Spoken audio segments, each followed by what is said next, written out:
जय श्री सीताराम, जय श्री राम, राम राम मित्रों। क्या आप सभी जानते हैं श्री राम प्रभु ने ऐसा क्यों कहा? जिसके मन में परम हित वहाँ मेरा बसेरा। आखिर इसके पीछे क्या कारण है, आइए जानते हैं। कहते हैं प्रजापति कश्यप की पत्नी विनीता के दो पुत्र हुए, गरुड़ और अरुण। अरुण सूर्य के सारथी हुए, संपाति और जटायु इन्हीं अरुण के पुत्र थे। कहते हैं जब श्री राम प्रभु माता सीता की खोज में जंगल में वन वन भटक रहे थे, तो उनकी नज़र पक्षीराज गरुड़ पर पड़ी, जो घायल अवस्था में थे। और ये पक्षीराज गरुड़ ही रावण से युद्ध करते हुए अचेत अवस्था में धरती पर गिरे थे। क्योंकि जब श्री राम प्रभु और लक्ष्मण जी सीता की खोज कर रहे थे, तो उसी समय जटायु भी, जब सीता माता की आवाज़ सुनी, तो अपनी पुत्री मानकर जटायु ने रावण से बचाने के लिए सीता को उनसे घनघोर युद्ध किया। इस युद्ध में उन्होंने रावण के धनुष बाण को तोड़ दिया, उनके सारथी को मार दिया, उनके विमान को खंडित कर दिया। लेकिन उस बाहुबली राक्षस रावण ने जटायु के दोनों पंख काट दिए। इससे वे धरती पर अचेत होकर नीचे गिर गए। जब श्री राम प्रभु माता सीता की खोज में वन वन भटक रहे थे, तो उनकी नजर जटायु पर पड़ी। उन्होंने उस विशालकाय गिद्ध को देखा तो सोचा कि इसी विशालकाय गिद्ध ने मेरी सीता को निगल लिया है।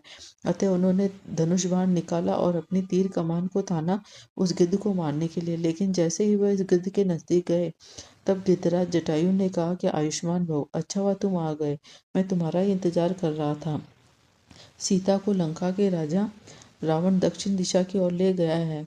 मैंने उसे लड़ने की खूब कोशिश की और बचाने की कोशिश की, पर उस बाहुबली राक्षस ने मेरे पंख काट दिए। अच्छा हुआ तुम आ गए।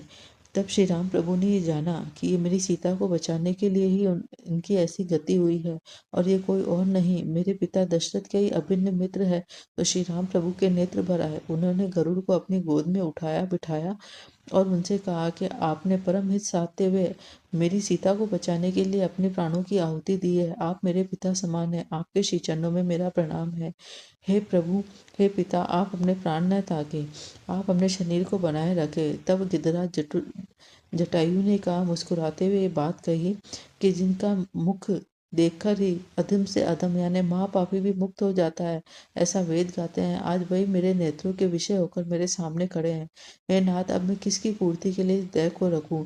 जिन नेत्रों ने श्री राम प्रभु का दर्शन कर लिया हो, अब उसे किसी प्रकार की कोई इच्छा नहीं।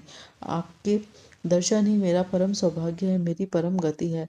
तब श्री राम प्रभु ने कहा, है पूज्य गिरिराज, जिस लोक में यज्ञ और अग्निहोत्र करने वाले सम्रागण लड़कर प्राण देते हैं, वहां जाते हैं और उस गति को पाते हैं। ऐसी गति को आप पाएंगे, क्योंकि आपने मन में परम हित को ध्यान में आपने मन में दूसरे के हित को ध्यान में रखते हुए अपने प्राणों को त्याग किया है, अपना त्याग किया है दूसरे के प्राणों को बचाने के लिए। इसलिए आप उस परम दुर्लभ गति को पाएंगे, जिसको पाने के लिए देवता भी